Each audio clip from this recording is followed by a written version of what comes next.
He's here today to talk about how plastic surgery can be a good gift if it's given correctly. Wow, this sounds very iffy to me. You know, I think we've talked about on this show that when women, like there was a story once, women after giving birth, they get like, you know, baby gifts, that kind of stuff. But there was once a story about, hey, I've done this now, I get to get this. And husbands were gifting them Botox and other things. You've heard of this? I mean, people give plastic surgery as gift. As people talk about plastic surgery more often, it's become more commonplace. People are giving it as gift, but I think it has to be done in a thoughtful way, because you definitely don't want to insult your spouse or your loved one. Yeah, here's the tummy tuck. Just for you, honey. What does the gift say? It says, hey, you've got wrinkles, go take care of them, or something like that, right? I think there's very subtle ways to do it. I think if you've never talked about it with your spouse before, one way of doing it, like in my office, I have an esthetician who does skin care and other things that every woman, or sometimes a lot of men, would want. And that's sort of a subtle way to bring it up with a spouse if you've never spoken about it. But I think plastic surgery is a great gift if it is something that the other person may be expecting or has expressed some interest. What kind of gifts in your office have people given toward others? I mean, major surgeries or mostly Botox and things like that that are really just, you know, come in the office and walk right out? What have you seen? For people that I've never seen before, I think great gifts are facials, Botox, or fillers. I've had a lot of mothers come in with their daughters, daughters come in with their mothers, or girlfriends that know their friends are doing it, and it sort of is a bonding experience between them. In terms of the bigger token items like surgeries, you really, before you gift that item, you want to make sure that they're appropriate for that particular procedure. I mean, these are medical procedures and shouldn't be taken lightly, and patients and spouses who are gifting them should really know that they're a good candidate for that procedure and that they really want those procedures. Yeah, this is a serious medical procedure. It's not just, okay, let's do it. I mean, you need to be checked out. You need to know that this is what you want. Exactly. And, you know, with the doctor, first of all, how do you even choose the doctor for someone? I mean, if it's somebody who's going to have the procedure, how do you know where they want to go and what doctor they want to have it done with? That is a really great point, because for those people, you want to make sure not only are they appropriate for that procedure, but that they understand the procedure, but they also have a good doctor-patient relationship, because that is really the foundation of any medical procedure and any medical relationship.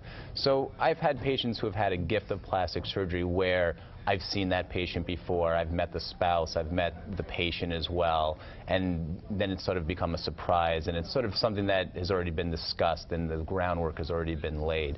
So if you know you have a loved one that really wants a particular procedure, an idea would be to, say, give a generic gift card and then gift it as, go find a plastic surgeon that you like, and, you know, I'm going to give you this gift. So you don't bound that person to a particular practice or, you know, geographic area. Now, speaking of the holidays, what are the cool things, maybe new things, or the hot things that you're seeing people come in to see you right now? I mean, the big thing with the holidays is the holiday parties. Everybody wants to look good, and so the real popular things are the mainstay of plastic surgery right now, which is Botox and facial fillers. You know, a lot of people don't like to have the downtime, especially if they have holiday parties that are going away. But we also have a lot of patients that want to have their plastic surgery right before the holidays, because it's a great time to have that off and to recover and things like that. Exactly. Now, talking about the fillers, is it just the cheek, the lips? What is the most popular thing on this side of the coast? West Coast is everything, but what's on the East Coast? You know, on the East Coast, again, mainly patients want to have those lines in their face filled. The lips are popular, but much subtler than a lot of times you see on TV. Right. Women don't want to look like they have duckbill lips, and it's not really very attractive. But, you know, that's another popular area done subtly. And fillers are also great to add some volume to the cheek area, which in a lot of older patients can have some descent and some loss of volume. And I hear it's men that are doing this too, because the last time we talked, you said you have a lot of men clients that are coming in and worried about how they look. Men are on the down low, though. You know, they don't talk about it at their dinner parties, but, you know, men are definitely picking it up. Men are staying in the workplace longer. They want to look younger. They want to be more competitive. You know, they want to feel more virile as well. You know, unfortunately, divorce rates are up, and they are also back in the dating scene. People out on the market. And so, you know, they want to look good too. It's not just for, you know, women anymore or for younger people. When you're talking about the procedures like Botox and fillers, how do you keep from looking a little odd or a little scary looking or a little too Hollywood. I don't know how you would describe it, but sometimes where you choose to go to have this done, the professional has that touch that knows when too much is too much, maybe a little less would be a little more. Exactly, and I always think less is more, because with these procedures you can always come back and have more or have more done. But I mean, you've seen the eyebrows that go way up, like they almost look like Surprise Spock eyebrows, right? Exactly. Or faces that just don't move at all, and they just... No expression. It doesn't look real, you know. The goal is really to make you look younger and refreshed and rejuvenated. And the best compliment I can get is, no one really noticed that I had anything done, but they said I looked more rested or I looked better, right. Or did you get a new haircut today?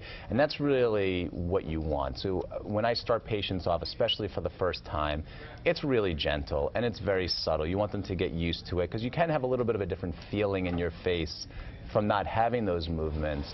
And so you want to just make the patients feel comfortable. Again, for me in my practice, it's building trust, it's building a relationship, and you want those patients to come back and be happy. And so the best thing is to start slow and subtle, because you can always do more. There you go. Dr. Michaels, well said. Good to have you on. And Nice happy to holidays. see you. Happy holidays to both of you. Have a great one.